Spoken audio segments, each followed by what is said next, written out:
محمد من الجزائر، أتلفل لك وأقول لك سلام قولا من رب رحيم عليك وعلى جميع الناس المتبرئين من السقيفة وأهل السقيفة. وعليكم السلام ورحمة الله. وعليكم السلام ورحمة الله وبركاته. بارك الله فيك. ونرجو من الشيخ ياسر أنه يواصل، والله شفيت صدورنا. الله يبارك بيكم. يعني ما تقدرش تتصور كم في الجزائر مذهب التشيع ينتشر بطريقة غير عادية.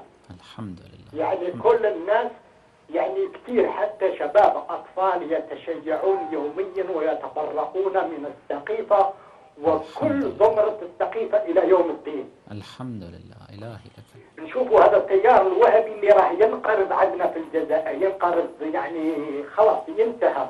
يعني ناس خلاص ولوا متحجرين يعبدون الأصنام، صنموا الإنسان، صنموا الصحابة اللي خانوا العهد وخانوا الرسالة وخانوا كل شيء.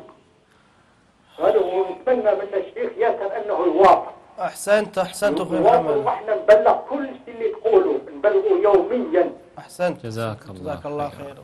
والجزائر إن شاء الله تعود لأهل البيت عليهم السلام بأبنائها البررة الذين يبرون رسول الله ويعرفون أي ظلم أوقعه أبو بكر وعمر وعائشة على رسول الله وأهل بيته الطاهرين عليهم السلام.